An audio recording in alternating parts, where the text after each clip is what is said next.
What truly happens when a man encounters the power of the Holy Ghost and never remains the same again? This is not just a story, this is a transformation so intense. Even those closest to him could barely recognize him. When Smith Wigglesworth returned home to Bradford after his Holy Ghost baptism, he didn't walk into celebration, he walked into confrontation. His wife, Polly Wigglesworth, met him at the door with words that could shake any man's confidence. These were her words: "I am just as baptized in the Holy Ghost as you are, and I don't speak in tongues." Then she added something even more daring: "On Sunday you will preach, and I will see what is in it." Imagine that moment. No applause, no validation, just a challenge. But Sunday came, and what happened next would leave an entire congregation stunned. As Smith Wigglesworth stood to preach, something had changed. This was not the same man. There was a boldness, a fire, an authority in his voice that had never been there before.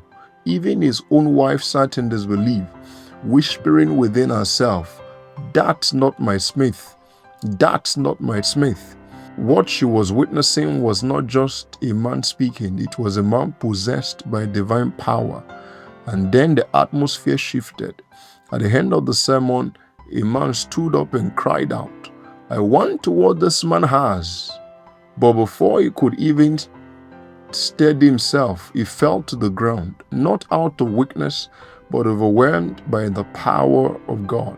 Moments later, another fell, and then another, until suddenly 11 people were on the floor, laughing uncontrollably in the spirit. This wasn't ordinary joy.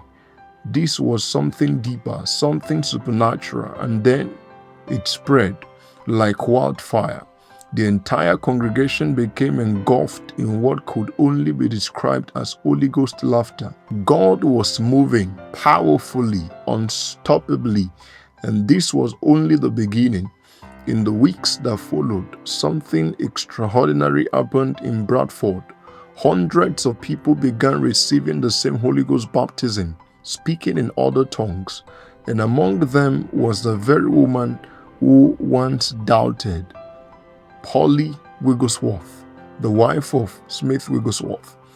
The evidence was undeniable, the transformation was real, and from that moment, everything changed. Smith Wigglesworth was no longer just a plumber. He became a man consumed by one passion: to pursue God at all costs. Prayer became his lifestyle, fasting became his discipline, obedience became his identity. When people called for healing, he didn't hesitate. Distance didn't matter. Comfort didn't matter. Convenience didn't matter. Sometimes he would take a train to the nearest city, then borrow the bicycle and ride over 10 miles just to reach one person in need. That is not normal dedication. That is burning conviction. Soon his old life could no longer contain him.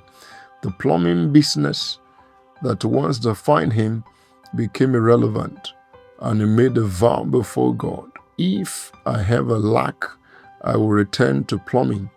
But as long as you sustain me, I will serve you for the rest of my life." And heaven responded. He never went back into plumbing, because when a man truly encounters the Holy Ghost, there is no going back to who he used to be. So here's the real question. If one encounter could transform Smith Wigglesworth this radically, what could happen if you had the same experience?